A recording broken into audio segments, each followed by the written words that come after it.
Hey guys, DeoGenZ here, coming at you on Spirit Day 2010. This is a follow-up video to the original video I posted, which was just basically telling you what Spirit Day was all about, and to also wear purple.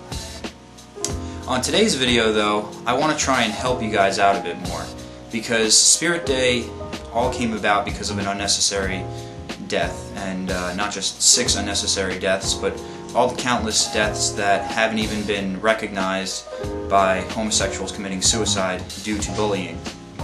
So today I want to try and help you guys deal with bullying in a way that I best know how. Now, it doesn't matter if you're homosexual, bi, or anything in between, because you know what? Bullying happens to a lot of people, and it happens without many people saying anything about it because of fear or whatever. So today I'm going to try and help you guys deal with it a bit better. But before I go on, I want to tell you guys something that happened to my original video that if you saw it when it first came out, you would have caught it. And that was that the Warner Music Group actually cut the audio off of my video as soon as I posted it. I disputed the claim and got it back to the working, functioning thing that it is today. But can you guys believe that? The Warner Music Group and their money lust shut my video down because I had something to say and I used, what, 10 seconds of Moby's song, God Moving Over the Face of the Water? Did they even watch the video? I don't think so. They were just hungry for money and they thought they could take my video down and that I wouldn't say anything about it. But that's one of the biggest lessons I want to tell you guys today is you have to be outspoken. You have to stand up for your rights, and you can't back down to bullying. Whether it's cyberbullying, whether it's physical or verbal, you can't back down. So, how does DeoGenZ handle bullying? Well, personally I was never bullied, but here's why. I have a philosophy in life, and I want you guys to all try this, whether it seems ludicrous or just completely absurd to you. Give it a try for at least a week. And that is my philosophy that I always win. Now, I know you might be saying, well, DeoGenZ, that sounds like a pretty hubris thing to say. I always win? Well, maybe if you say it as a statement and mean it like that, yes, but you have to understand it's a philosophy, I always win. And basically, what it means is a positive attitude, and you have to radiate your happiness. Even when things are going bad, and I'm not saying that I don't have bad days myself, you know, it happens to everybody. You have to keep a smile on your face. And you also can't back down to bullying even if they try and fearmonger you. You have to keep saying to yourself, I always win, I always win, I always win. And pretty soon you'll see that to be true. Now, of course, just saying statements seems like something that is a bit frugal and not going to work, but you have to give it a try. I'm serious. I've been doing this for quite a while and it's been working quite well for me. And you have to say it out loud too. You can't just say it inside your head and then go about your day. You have to be like Victini, the Pokemon full of wind. And if you guys are not big Pokemon fans, you're not going to get that, but for those who are, and I'm sure there are many on my channel, you will. You have to be a person who is full of win all the time. So what happens in the case when a bully comes up to you and starts picking on you? Okay, so it usually happens they pinpoint you and they think you're weak or whatever the reason may be, and they'll start with mild verbal abuse. At this point, the bully is a minor threat and usually can just be ignored or walked off on. Now, of course, something else could happen. The bully could get truculent and be very pissed off that you walked away from him or her and then try and confront you. In which case you could say that your attempts at self-empowerment are humorous but futile, because, my friend, I always win. And then walk away. Leave them guessing. And use advanced vocabulary too. That's something that really messes up with their minds. They can't comprehend it. I don't recommend you use any sort of violence because that'll just fuel the fire. And that's what they're looking for from you. Fuel. They're looking for some kind of recognition. They want to be verified in life. See, something you have to understand, that whole concept of love yourself, love your neighbor, love your enemy sort of thing, is that that's not going to work unless you have an understanding for it. So you have to really think about why is this person a bully?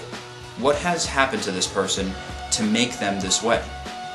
And when you start to sympathize with them, you kind of feel sorry for them rather than afraid of them or angry at them, because anger and fear are emotions that they try to provoke out of you. You can't give that to them. You have to keep the I always win kind of opinion, or not opinion, but mindset, and you have to go forward and just keep winning. No matter what happens, no matter what speed bumps get in your way, you have to always win. And remember, don't take it as a literal statement in which you have to win every competition, you have to win everything you do, you have to be best at everything you do. No, I'm not saying that. Not at all. I mean, we're human, for shit's sakes. Nobody's perfect. But everybody can always win. It's a philosophy, and you really need to institute it. Now, if a bully does get violent with you, this is when you need to take action and talk to somebody. Because while I can give you advice here in my camera and over the internet, I can't physically be there for you to tell the bully to go F off or anything like that. And even then, telling a bully to F off is really not going to do anything good, because that's an angry emotion. You have to keep positive, and you have to just ignore them. And also, something that I want to tell you guys is be yourself. I cannot stress how important that is, to be yourself. Don't try to fit into other cliques just because you want to be popular, or don't try and make yourself something that you're not. If you're freaky, be freaky, okay? Best example I can give to you is I'm an 18-year-old, and guess what? I still love Pokemon.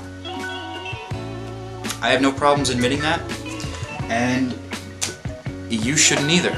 If you have something that, whether it's Pokemon or you're homosexual, don't be afraid. That's what they want. They want you to bend to their whim.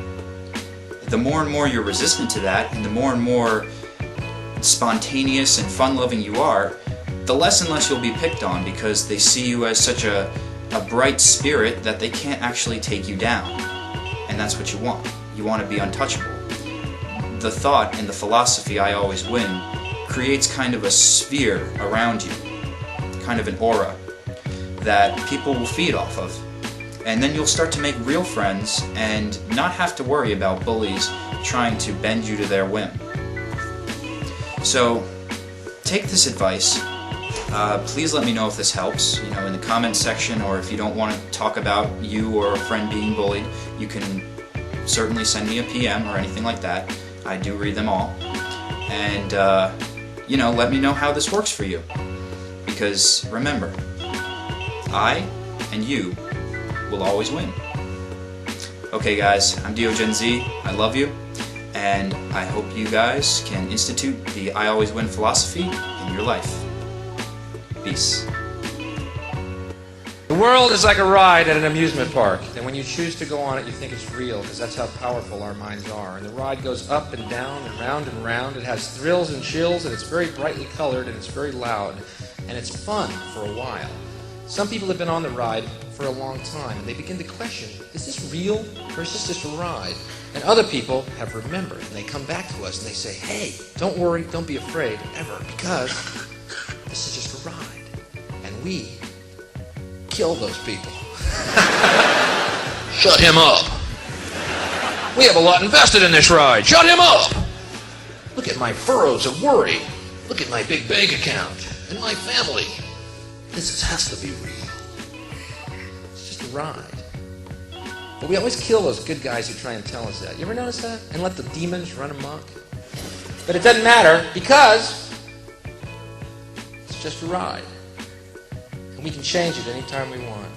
It's only a choice. No effort, no work, no job, no savings of money. A choice right now between fear and love.